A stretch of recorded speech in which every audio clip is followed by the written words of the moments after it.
Welcome to The Profitable Web Designer, a podcast for web designers who want to work less and make more money.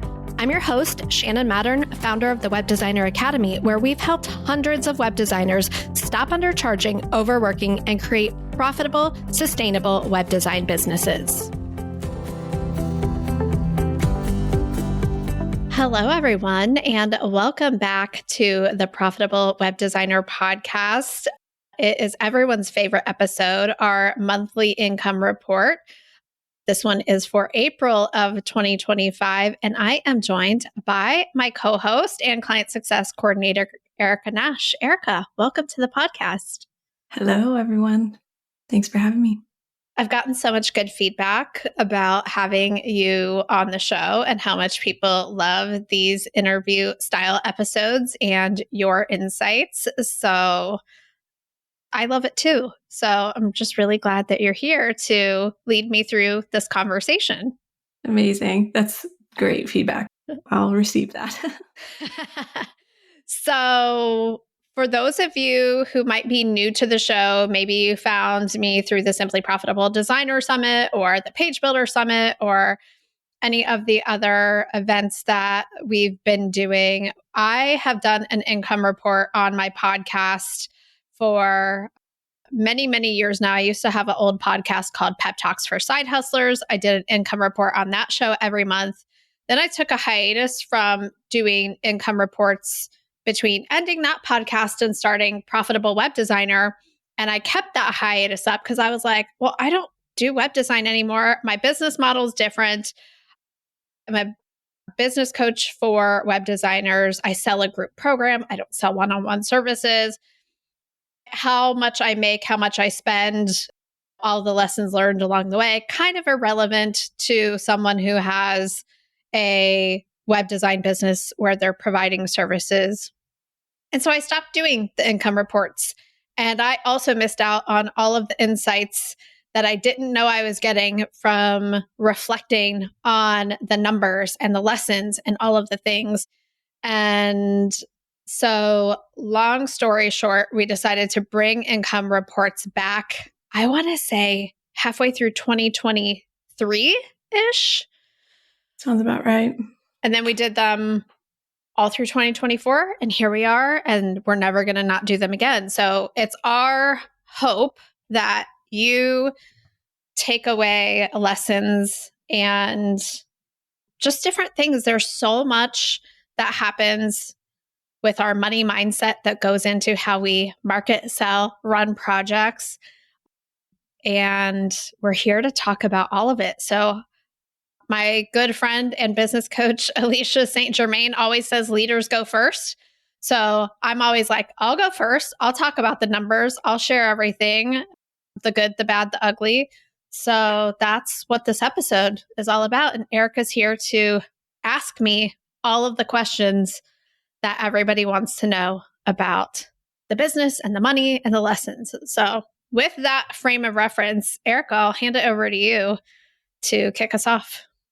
Yeah, I'm so glad you brought these episodes back too, because they really are people's favorite episodes and just like getting that peek into what the business looks like. But also it's just, there's so much, I don't know, there's just a narrative out there about business and money and what that should or shouldn't look like that I think isn't always true. And we need a lot more transparency. And so, yeah, I appreciate that you're willing to go to this place and talk about all the things. Well, thank you for that. And I also find that people love to talk about how much they're making when it's going well and they're making a lot. Not many people talk about what the expenses look like. They just like to talk about the revenue and not like what the costs are.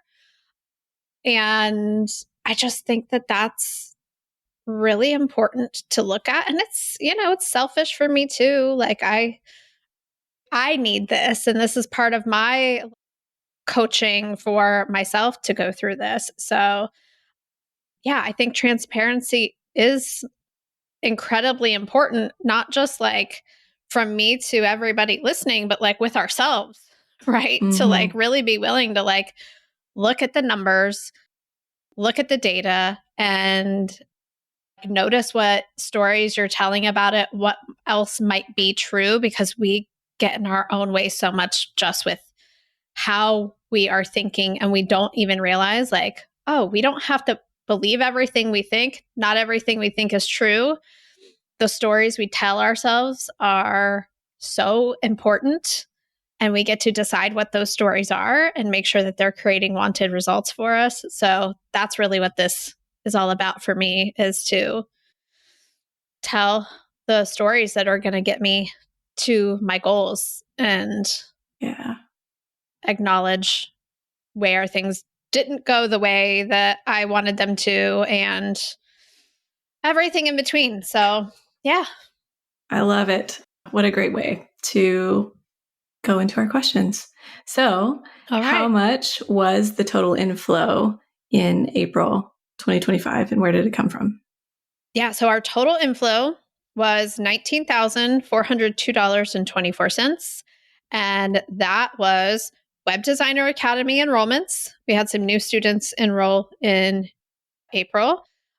Next Level Mastermind renewals, some Web Designer Academy like students renewing their like for a year at a time or maybe month to month.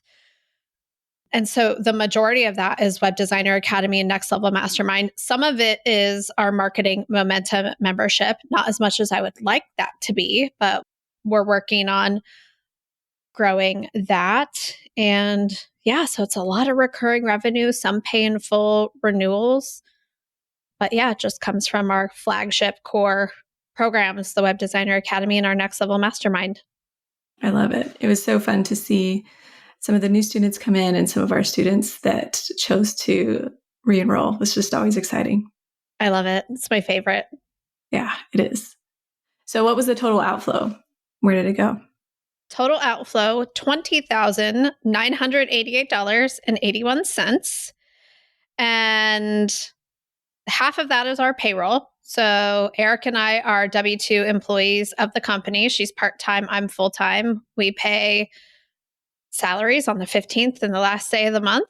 And I pay payroll taxes to the state of Ohio and Texas and the federal government for that. And then also on top of that, I pay into a Roth 401k that I rolled over from like my day job. So I pay, I want to say it's like $500 a month, or there's $572 and whatever a month is like the maximum contribution.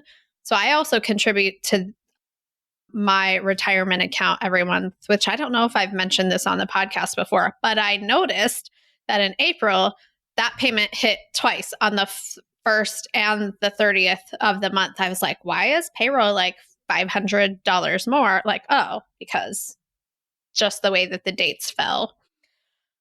So payroll is our biggest expense and our most important expense. Like, we cannot run this business without the work that Eric and I do to keep it running. And so I don't think of it as an expense. It's like an investment in the growth of the company and the success of our students. Like, Erica's role is client success coordinator. And so everything that she supports me with or does on her own is like to help our students create the results that they came into our programs for.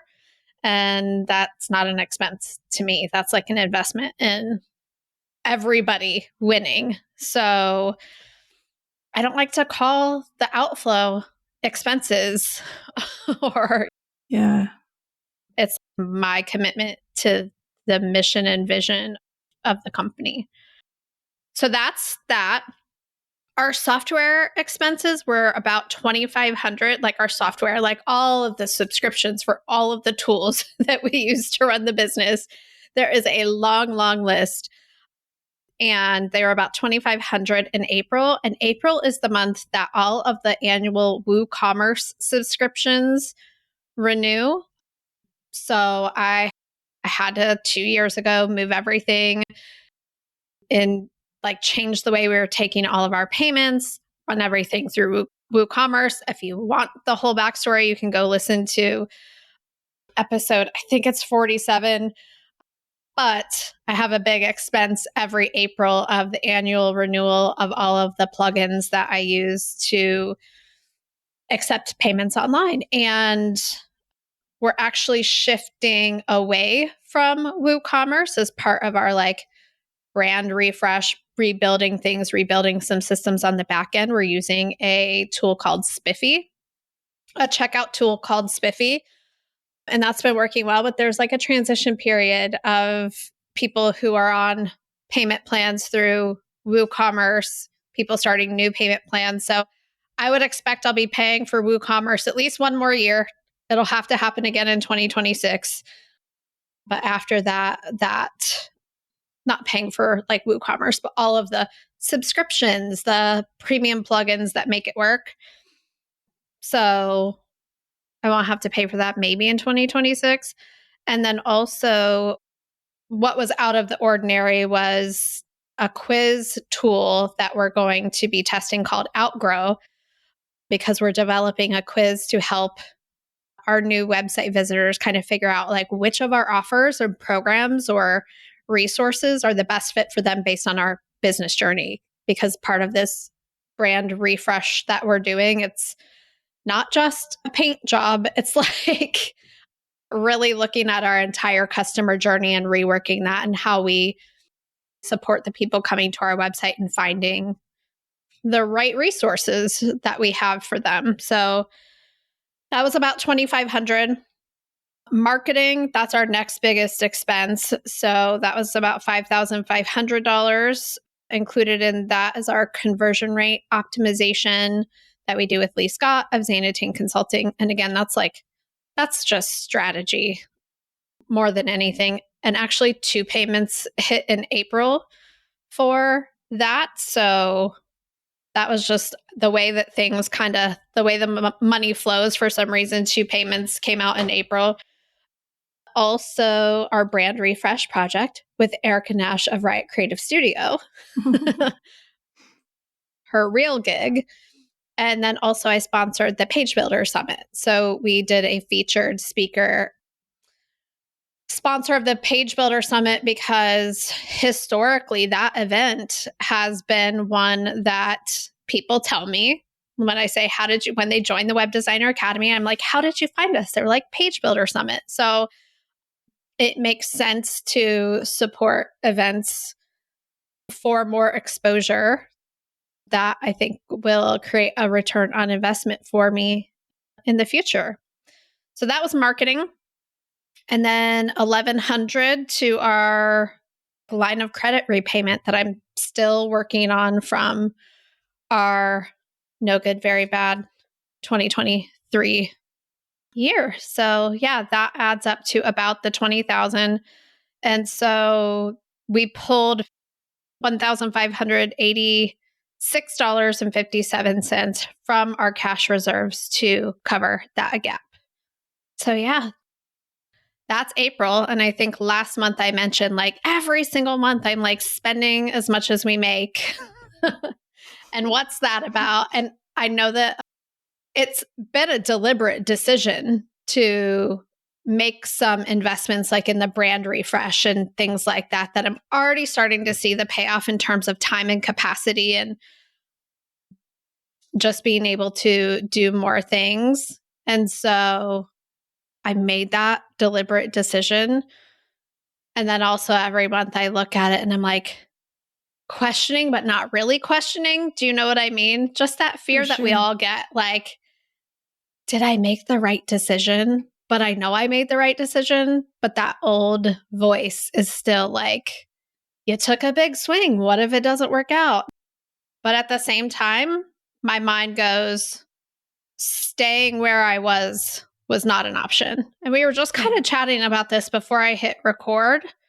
But I just can't see, now that we're even just a few months into the brand refresh and just what it has empowered and allowed me to do logistically, not to mention, I can't articulate like just some doors that it has allowed me to open for myself I can't imagine not doing it.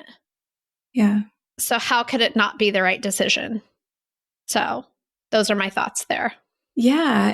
And I think that it's so interesting because this is just another one of those stories that like we get to reframe for ourselves. Like, and that's true, like for any business owner questioning any business expense, do I really need this? Was this the right choice? Those sorts of questions. We can't know. We made the choice already and we can undo it. And so moving forward, how do we tell the best story that we can tell? Because we're human and we are going to tell a really bad story if we have the opportunity. We just are. And so how do we reframe it in a way that allows us to like be a little bit more relaxed in our nervous system and allow us to move forward just in the best possible way? Yeah. And as the words were coming out of my mouth, I was thinking, oh, this is one of your big assumptions, Shannon, that you can make a wrong choice or a wrong decision. Mm-hmm. Not even that I can make a wrong one, but there is a right one, and that I have to know which one is the right one and make the right one. And so when I say this is a big assumption, last month on the podcast, we talked a lot about our next level mastermind, and we did our next level framework training in April and had several people come to learn more about like our next level mastermind and what we do in there. And one of the things that we do in there is we identify what is called a big assumption, but it's really just like a default way that you think or view the world or something that you believe about the way the world works that is like your operating system that then you make decisions and act and think and believe from. And for me, that is that there is like that I can make a right decision or I can make a wrong decision, and that I have to make the right decision.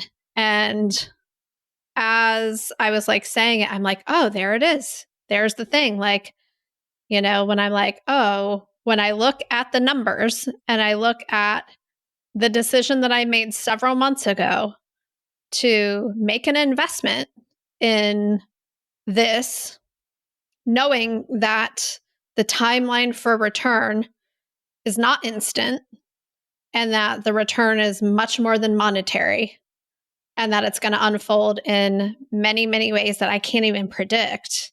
It's interesting that I can look at a negative number on my balance sheet and immediately go to, did I make the right decision?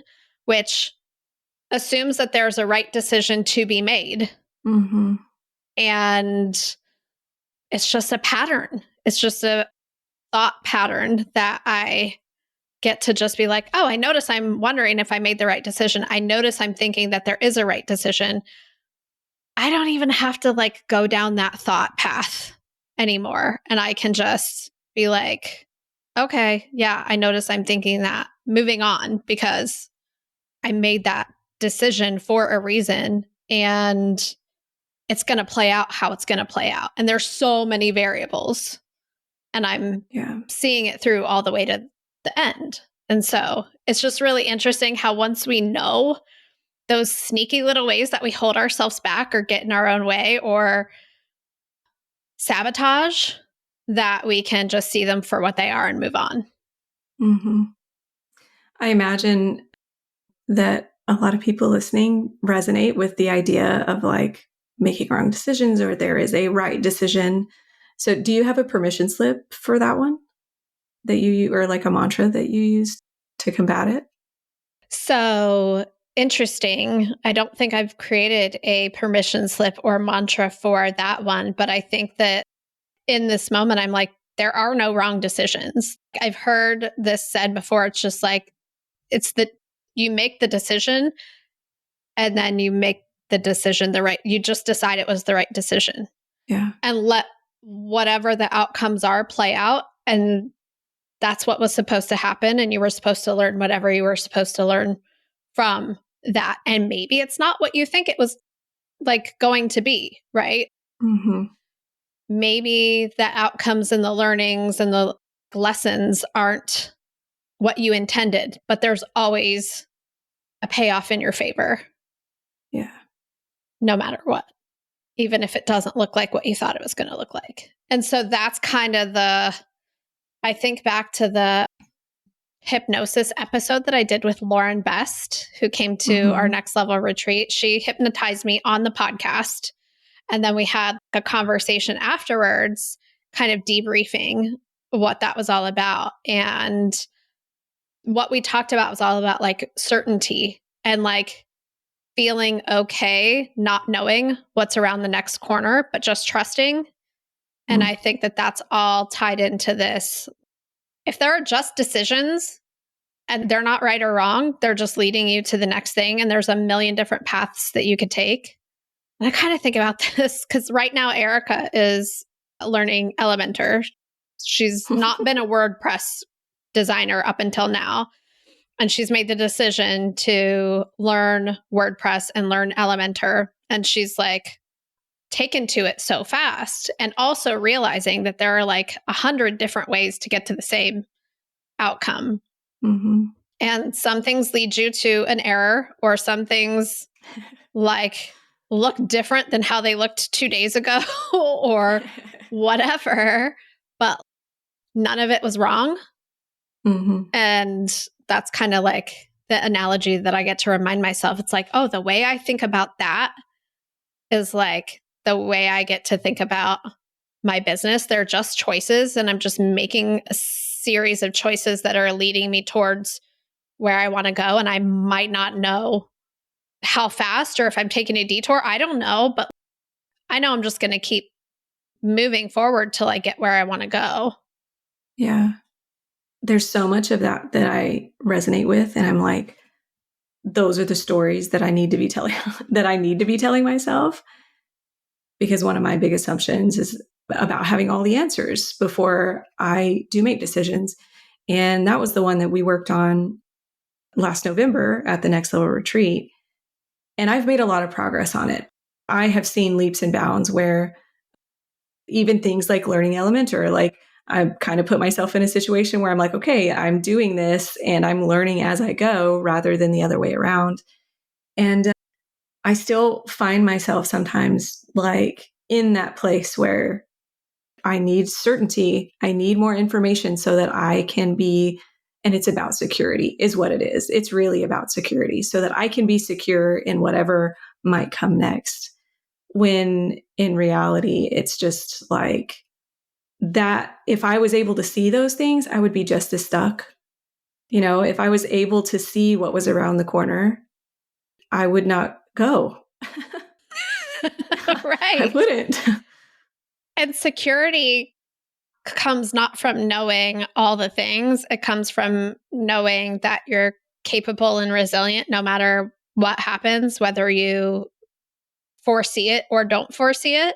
And I think that that's something that I always get to remind myself of too. And you know what is so interesting? Like this is kind of the perfect segue to like, what are all the things that happened in the month of April in terms of like, yeah, we made 19,000, we spent 20,000, but a lot of things happened in April to lead us there. And like one of the very first things we did in April was I just like so very randomly tested an open house for the Web Designer Academy. And so we did like our profitable web design business roadmap training. And then it was like, I think we talked about this in the last episode. It was like, okay, are people going to enroll or not? And we have like a 30-day trial for the Web Designer Academy. So it's like, you can come in and work with us for 30 days and you only pay for your time in the program, and you can peace out at day 30, no questions asked, if it doesn't feel like the right fit for you. But I also decided, I was just thinking, I'm like, what's something that I can do to just help people take one step closer to feeling more certain or more secure with their decision to really like know what it's like on the inside. And so I was like, let me just invite everybody to come to our live strategy call. They'll fill out a form, they'll come, they'll get to be a fly on the wall. if they meet the criteria of being in the Web Designer Academy, after filling out this form, they can come and just listen in and see like what we do in there. And with what we're doing to like rebuild our customer journey is really giving people so many opportunities to at least feel safe or certain or secure enough to take that first step and like let us help them. Because I think uncertainty of like kind of not knowing what you're really getting into could be one of the things that is holding people back, aside from I will just say, aside from the investment price. Everyone's like, I want to join your program, but it's so expensive. It's too expensive. And I'm just like, we're just going to maybe have to do a whole podcast episode on that. But I was talking to somebody at a conference a couple of weekends ago, and she just said, oh, I was talking to a friend who's just like, yeah, I'd love to be in her program, but it's just way too expensive. And I'm just like, oh, if I could just shift everybody's money mindset to realize that what you will get out of coming into the Web Designer Academy will be many, many, many times more than what you ever pay to be in here. Mm-hmm. I wish I could wave a magic wand and like show people that their own fear of spending in that way is likely what's keeping them undercharging, over-delivering, overworking for their clients. And it feels like a little bit of a catch-22, Yeah. right? But it's like believing in yourself enough to take one step closer to being like, oh, maybe it could work for me. And I'm like, how can I make it so safe for you to just get in here and experience that transformation while also being like, and you got to have a little skin in the game. Yeah. To experience that. I don't know.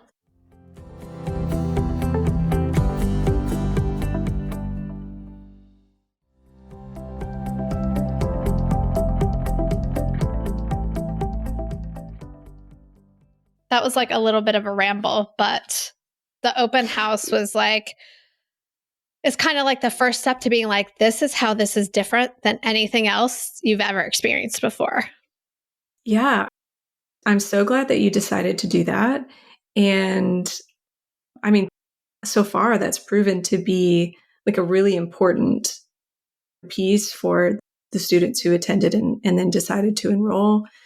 And I think it's such a great way to allow people to see not just how you and I work, but also the community and just experience like, I don't know, the safety inside that room, because there is just a level of, it's been interesting. Sometimes we'll have people come in and it's like their very first call and they are able to get really vulnerable in that space. And everybody is just so supportive and compassionate.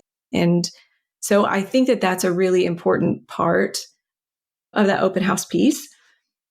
And I love what you said about like, you got to have some skin in the game. And I think like it is a little bit of a catch-22. And like, I see this in my own business is like, it really is time for me to like hire out some help. And also I know that momentarily I'm going to have to take a hit like in my income for that. And that feels like a really hard place to be. And I think that that's very much the same way of like, you've got to take a little bit of a hit in the money that you're generating in order to create time capacity to create more money. And it's just it's a strange place to be. And it feels like such a back and forth of like, should I, shouldn't I? And then you get into all of the stories that you tell yourself. And so, I mean, for anybody that's listening, that's like on the fence, just come to an open house and like see what it's all about. And then we can talk through the rest of those things. But yeah, I think that opportunity to interact with us and us with them and them with the rest of the community is just so, so valuable. I was thinking, because you said take a hit, you got to be willing to take a hit. And I think that is like an interesting way to frame it. And it kind of like ties back to what I was saying earlier. It's like, oh, I had made this decision that I'm going to part with this money now for a future payoff, whatever that looks like in terms of time, capacity, revenue. Like, I knew that there were some things that needed to change, and I'm experiencing some instant gratification from making those changes. And then there's going to be some results that are delayed. But I've always thought of it as like, hey, hold this money for me. I'm coming back for it. I love that. Not that I'm like taking a hit.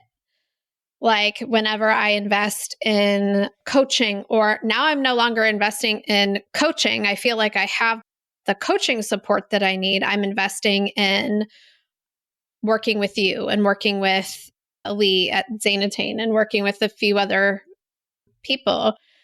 And the way that I always think about it is just like, oh, here, just hang on to this. I'm coming back for it. And when I think about it that way, it doesn't even feel like scary. It feels like it's got that little undercurrent of like, watch me, like, get out of my way. Like a little bit of that, not rebelliousness, but it's just not like, I don't feel like I'm taking a hit in the short term for a long-term gain. I feel like I'm like, because even that feeling of like taking a hit almost makes it feel like you're not getting anything in the meantime, right? Where it's like, if it is like, I'm going to part with some money now to bring in support, that's not taking a hit, that's creating capacity. Yeah. And you will get some immediate relief and help and whatever. And then it's like, yes, you're going to have a plan for here's what I'm going to do with that extra capacity to create more revenue or whatever that is. But it's interesting language. And that people say that, like, I don't know if I can take the risk or take the hit or whatever. And there's just the assumption that like it's never coming back or it's gone forever or whatever that is. And it's just like, no, I reallocated this to something that's going to help me grow. And that's why I'm like, oh, it has to be enough that it's like a commitment for you to really do the thing. But also it has to be profitable and sustainable for us as a company to work with you at the level that we work with. We practice what we preach. Right. So our pricing is such that it's profitable and sustainable for us to operate our business, and also in such a way that like it kind of calls you to rise. It like calls you to make the decision of, is this what I really want? And am I willing to commit the time and the resources to get the support that I need? And it's actually like, I don't know. It might feel like, oh, do I have the time for it? Can I commit to it? Whatever. But it's like you get so much more than you have to give. Yeah. So it's just that shift that I would love everybody to consider when they're thinking about like, what's it costing me to continue to try to do this on my own and piece it together versus getting the help that we know we give to people because we hear it like all the time. We were just coaching someone in our community today about like, okay, it was like crickets, and now I'm experiencing the problems of success. She said, the irony is not lost on me that 3 weeks ago, I was freaking out that I wasn't getting clients, and now I have 3 inquiries, and now I'm freaking, or not 3, like, 3 projects that she's trying to figure out how she's going to like schedule them. And then there's some time scarcity and people won't wait and all of that. And like, we're now coaching her through the problems of success, where typically people would slam on the brakes and sabotage their success and all of that stuff. So that's really, it's just fun to see how that plays out. Yeah. I don't love that she's like stressed out about it, but I love that she's stressed out about it because that means it's working. Yeah, exactly. I mean, we if can you're going to help be with that. stressed about something, let's make it something that's going to be profitable. Right. Yeah. So good. Yeah. I love that. Thanks for the impromptu coaching. This is just a preview. You're welcome. You're welcome. So, what were some of the other important things that happened in April? Personally, I just turned 45 in November. So I had my colonoscopy in April, which that was really important to me to make sure that I got that procedure done because my best friend 2 years ago was diagnosed with colon cancer. After her routine colonoscopy, they're like, oh, hey, guess what? You have colon cancer. And thankfully, she was able to have surgery. Everything went well. She is fully recovered, but that made me really want to get one as soon as I turned 45 so that I could take care, like do whatever I needed to do. And thankfully for me, all good. But that was just an important thing for me to prioritize. And I did notice myself thinking like, well, if I get bad results, then I don't know if all of these things that I've scheduled after this procedure are going to happen. And I almost wanted to like not schedule things for after the procedure. And then I was like, whatever's going to, like, I'll just let the problem come to you, right? That's another thing that we say all the time is just like, let the problem come to you. And had I gone with that impulse of like, well, I have to know the outcome of this before I do anything else, then I would have missed out on so many things in April and May, just in a holding pattern, waiting for an arbitrary piece of information. Important, yes, but and so that's kind of why I was like, I'm so proud of myself for just being like, yep, and business as usual, unless I find out otherwise. And I know it's like a health situation is not the same as like a business situation, but that's kind of what I think about when I'm thinking about our student who's like, how am I going to schedule all of these things? Because what if this person wants this and what if this and this and this? It's just like nothing's set in stone until something's set in stone. Yeah. And then you make decisions based on the things that are set in stone and not based on all of the what ifs and how can I make this work? And you just get back so much capacity when you decide to like not try to make decisions before you have all of the information. Yes. I love that so much too. Like that really, really speaks to me. And I think there's a piece about it too where it's like we cannot think our way out of scenarios. We can't think our way out of a spiral. We can't think our way out of whatever in our brains. That's what got us there in the first place.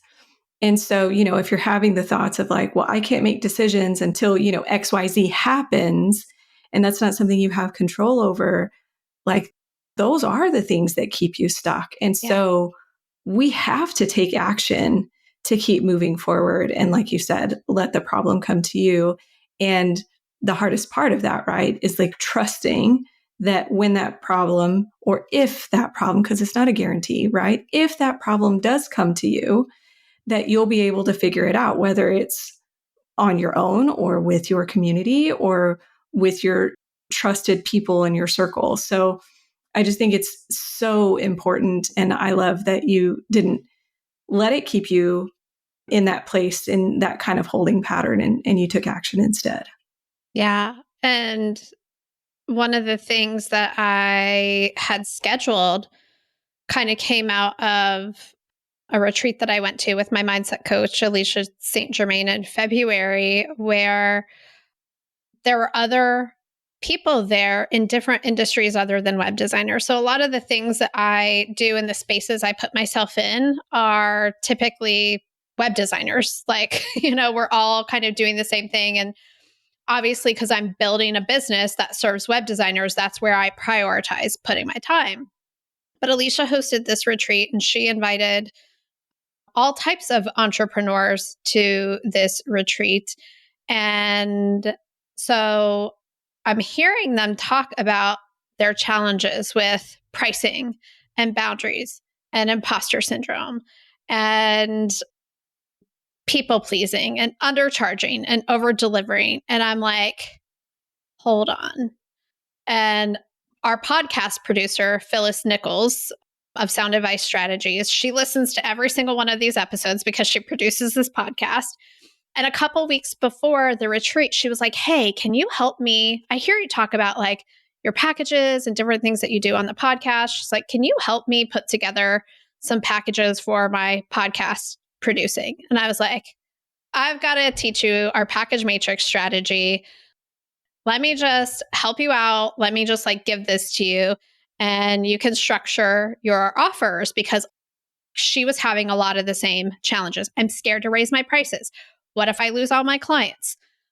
All of these things. And I'm like, Patrick solves all of these things. Like Patrick is our, I can't say package matrix. I can say it a lot better now, but I oftentimes say Patrick matrix, and it's been nicknamed Patrick by our students. So I'm like, I'm going to teach you Patrick, and you're going to create a Patrick.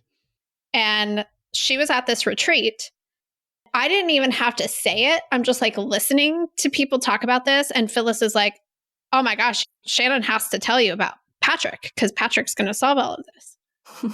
And I was just like, this is the tool inside of the Web Designer Academy that's like our secret weapon, for lack of a better term, of how we operationalize helping you stop undercharging and over delivering. It's not just like, hey, stop undercharging and over delivering, change your mindset and raise your prices and everything will be fixed. We actually have like a tool that we give you to use in your business to make that happen.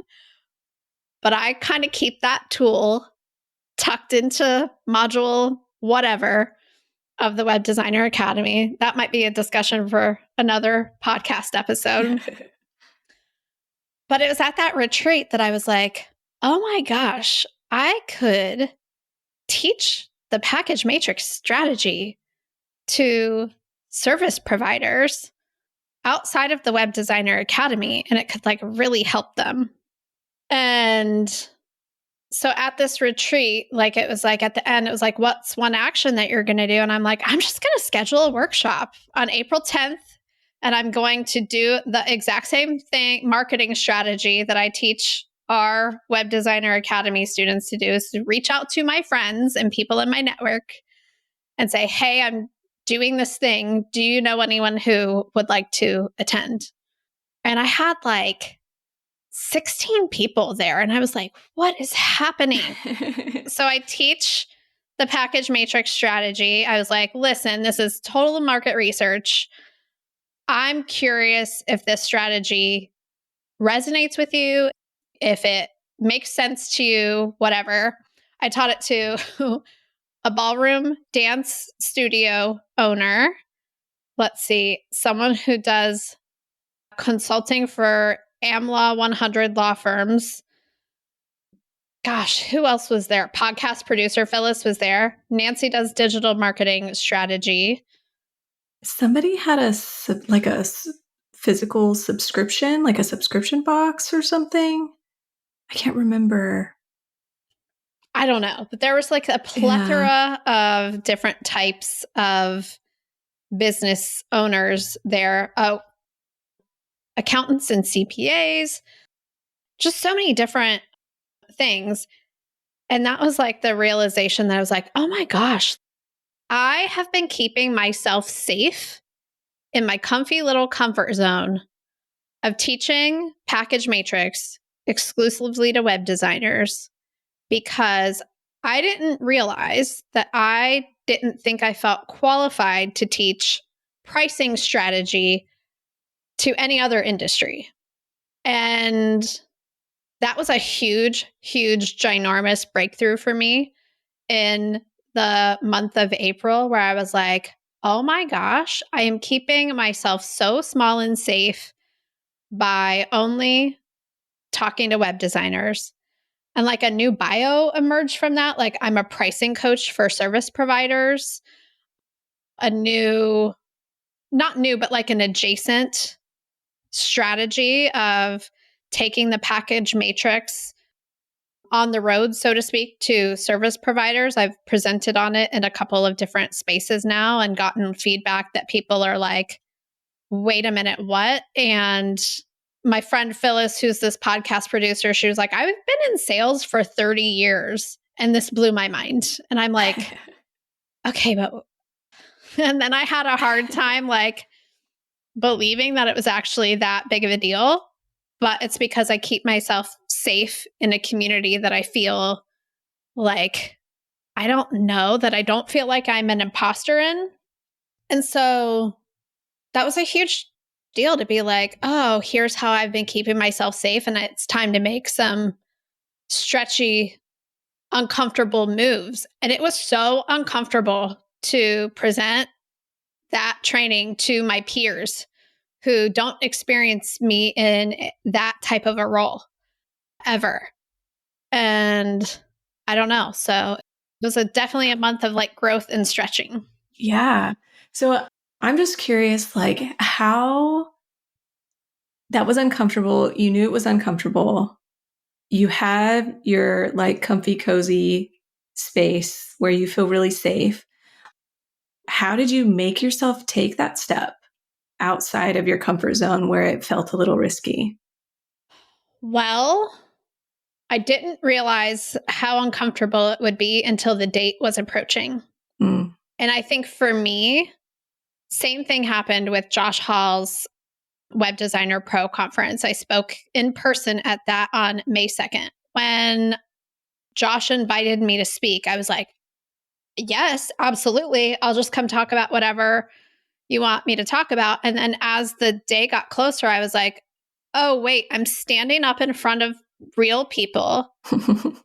I don't have a script available to me because I'm not just on Zoom staring at a camera with some notes on the other screen or like right there to reference. And it's people that I don't know and whatever. So I think how I get myself to do it is just making the commitment. I scheduled the workshop. I put it on my calendar and then I sent the email to invite people. And I didn't know I was going to feel the way I felt until days approached, until I was like, my sister was one of the people who was there. She's the consultant for the legal services industry. And we went to dinner and I'm just looking at her. I'm like, I'm so nervous for you to like come to this thing and see me do this thing. And she was like, oh, I cannot come if you want. And I'm like, no, actually, I need you to because I need to get over it. So there's that. Is like, I don't know what I'm going to be afraid of until I just take the action and then kind of let the fear bubble up. But then I also don't stop. I don't believe the fear. I mean, sometimes I do, but I also realize like it's a self-protective thing. And like when it came to speaking at Josh's event, it was so cool. By the way, if you were there and you were listening to this, that was a huge breakthrough weekend for me too, to hear everyone who came up to me and said, like, I can't believe I'm meeting you. I listen to your podcast. It's so great to meet you. I love what you do. I appreciate that so much. And that also was like a breakthrough moment for me because I realized like, oh, I'm keeping myself small by doing everything behind my laptop in my comfy, safe comfort zone. But also, I realized like I was so afraid of like, it was a self-protective thing. I'm like, I'm afraid people won't like this training, or I don't know. I don't think people would actually boo me, you know, but like that fear comes up, right? Yeah. And my husband and I were on our way home from like the social event. And he was like, I met so many people that had so many nice things to say about you. Tomorrow is going to be fine. And I'm like, oh, I realize my brain is doing that thing that thinks the worst of people to protect me from a worst case scenario. And not like any one person in particular, but just like, oh, like, what if these people are really like awful to me? Which is just my brain like throwing out some judgment to protect myself from like experiencing that or being blindsided by it, right? And then I have to just be like, that's ridiculous. Like, A, you already met every single one of these people, and they're all incredible humans. So the fact that the idea that your brain would even think differently of like something different would happen, that's a mismatch of like the facts that you have in front of you. You can safely set that aside. Yeah. Did it have anything to do with the fact that like Patrick is your, like he's yours and he's like your heart and soul? He's my pet. And you know how to, like, as a designer, you put stuff out there and like sometimes you get feedback and it just like hurts because like you put your heart into it. So was there like a piece of that in there? I think it was more that it would be like being perceived as a fraud. And the interesting thing is that I don't feel like, because I've seen it work time and time and time and time again. We know that the strategy, I can sit here and be like, it's proven, right? I also notice how often that I want to prove it. And so going into that talk, I was like, I only have 35 minutes. I get to remove all of the places from this presentation where I'm trying to prove that this strategy is legit. So explaining the concepts that underlie it and all of that, I just pulled all of that out because I'm like, that's unnecessary here. I have 35 minutes to give them the best, most actionable information about this strategy so that they can leave this room and fly back to Canada or Washington State from Ohio or wherever they came from and implement this. And I wanted to like make sure that they had all of the value.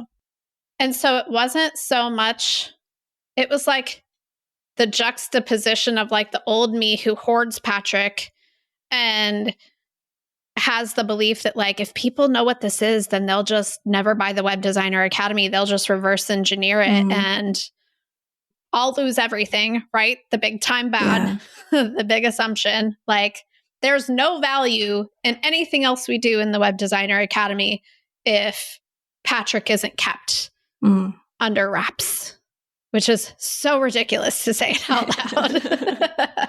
But it's real. You don't realize until you put yourself in certain situations what the real things are going to be. And I think that that's kind of coming back to your question of like, how do you make those decisions? I just do. And then I like deal with whatever comes up along the way, knowing that it's going to be exactly the growth that I need, that I didn't know that I needed. Like, I didn't know I needed to figure out that I was keeping myself safe just by talking to web designers, even though multiple people have said to me, Shannon, have you considered opening this up outside to other service providers? And I'm just like, no, I can't. How would that work? It's called the Web Designer Academy. Like, I can't have people in here that aren't that. Like, it never occurred to me that I could just be like, oh, let me go do something else over here and do the same thing for other people. Or that, like, I do want to speak on stages, but I didn't realize how, like, oh, if these people don't know me personally or they didn't buy the ticket to be here because I invited them, this feels unsafe. And now I have to like prove that I know what I'm talking about. Yeah. And I'm so glad that that kind of came up and that I had a constraint where it's like, if you spend all your time proving, they're not going to get anything out of this. So let's just drop that part and give them all the good stuff. The good stuff. Listen, from an educational standpoint, I love that you stripped it all the way back and just like gave him the actionable stuff. But also that's huge. Like that's a huge move for you. Like I'm so proud of you that you were able to do that and not, even though maybe you still felt like you needed to prove it. Maybe, I don't know if you went out there kind of feeling that way. I didn't.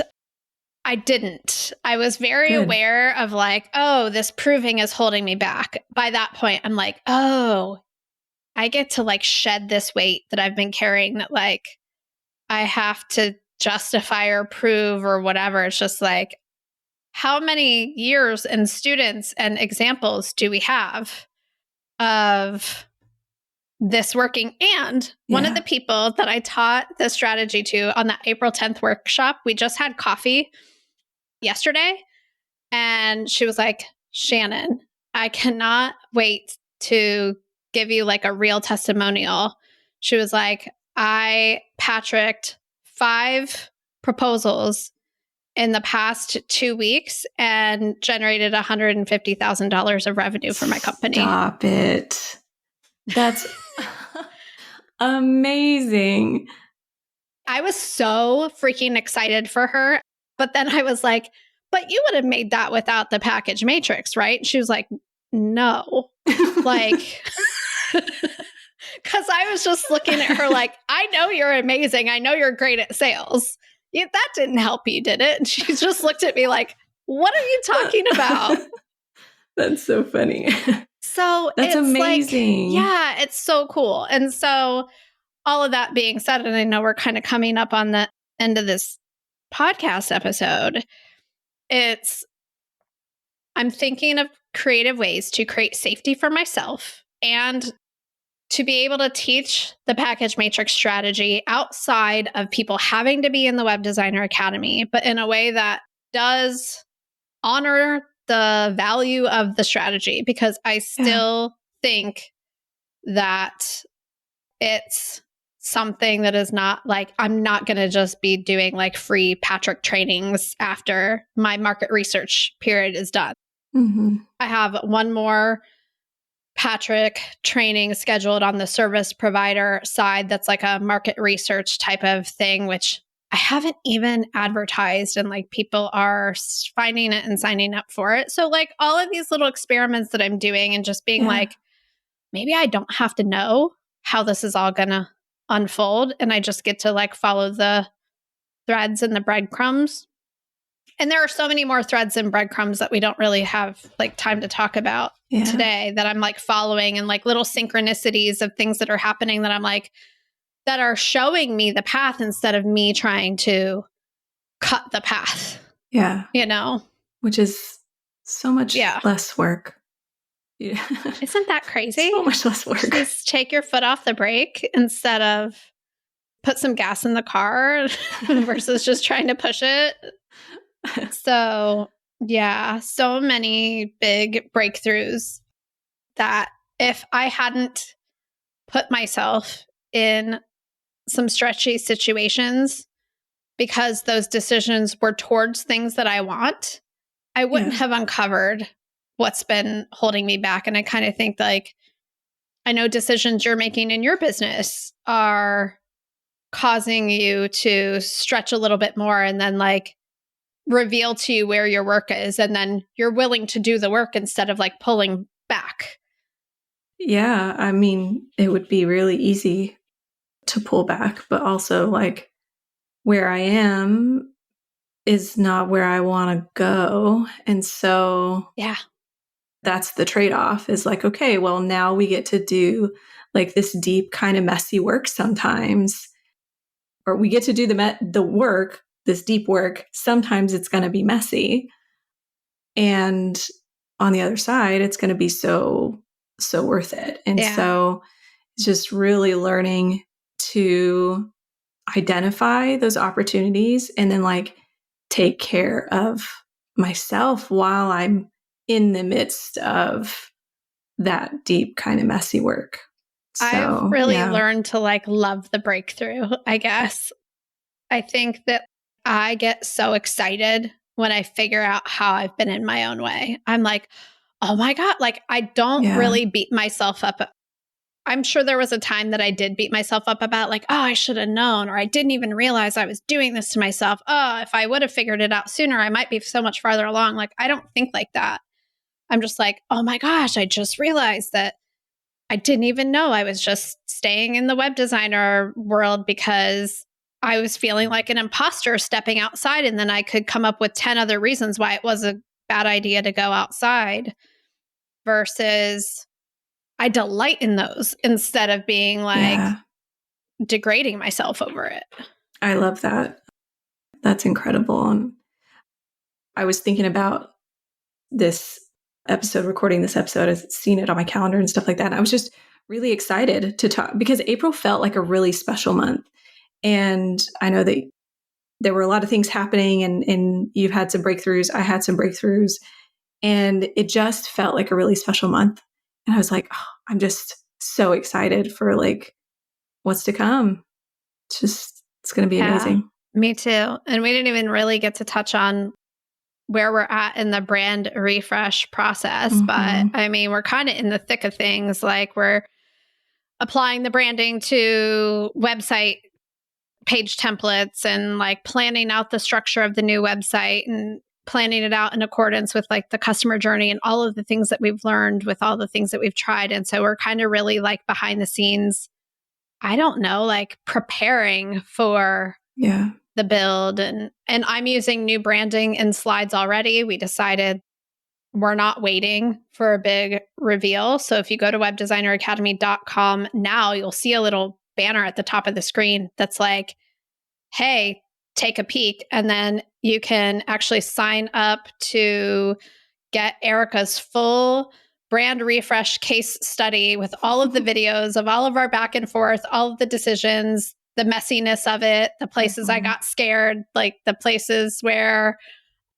I had to give feedback that was uncomfortable for me to give, and all of the really beautiful parts of it too. So you can just go to our website, click on the little take a peek button in the top, enter your email address, and we'll send you that case study. And you can you'll learn a lot from the process too, just about leading a client through a project in a really powerful way, because Erica's so talented at that. So, oh, well, thank you. It is quite immersive. It's a big case study. So in addition to being our client success coordinator, she runs Right Creative Studio, where she does brand strategy and brand design for really cool companies like ours. So you should go check that out. And in the future, she's going to be teaching her process for brand strategy to our Web Designer Academy students. So if that feels like a place that you're interested in, like exploring and having a solid process, maybe consider coming to one of our next open houses and learning more about that. So yeah, you can get all of that information on our website. Make sure you're on our email list. We'll put links to the open house and all of that in the show notes. Any final thoughts for everyone, Erica, before we wrap up this month? I had like 5 more things on my list that we could have talked about, but there were so many good things.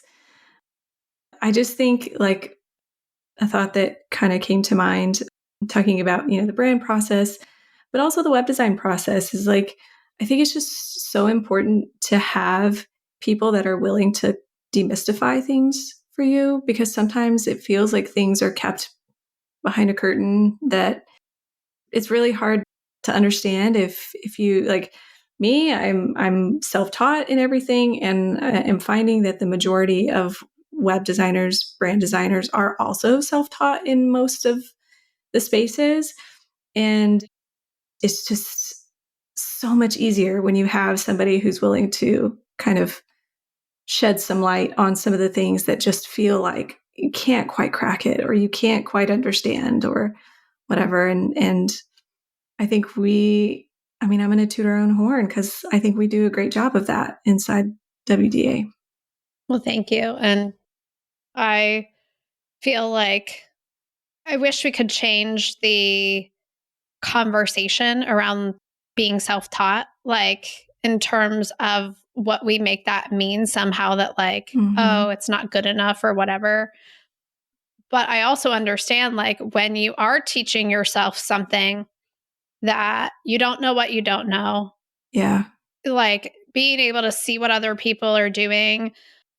There's an element of like trust and like, yeah, I trust myself. I understand, I want to get to this outcome and I'm going to reverse engineer and figure out my way there. And I'm going to teach myself along the way. And all of that is like very valid. And then what also is just helpful is just seeing, like we said earlier, the 100 different ways that people do it, that you can put together the way that works best for you out of all of those different ways, and not make it mean that because you taught yourself a way to do it that you love, that works for you, that vibes with you, that feels good to you, that you like, that unless someone certifies that as correct, that somehow it's not correct and that you're less than and you can't charge as much. And so I would love to tear down any self-taught stigma that is out there and invite you to put yourself in the room with other people doing really cool things who want nothing more than everyone to be successful, who are open books like we are on this podcast, to be like, let me show you everything that I do for my clients, and nothing's right or wrong. It's just a process, and you get to build your own and like fall in love with it and be confident in it, and stop saying that there's something wrong with being self-taught. That's a beautiful way to end this. Yeah, I'm like, I had to get up on my soapbox about that. Couldn't let this episode end without going there. So, Erica, thank you so much for being my co-host on these income report episodes. And we'll all see you back here next week with another episode. Bye. Awesome. Bye. Hey, so before you go, quick question for you. Have you been listening to the podcast for a while and are curious if the Web Designer Academy is right for you? If that sounds like you, request an invitation to our next open house, where you'll get to attend our next live strategy call and then take a tour of the program with me and get all of your questions answered.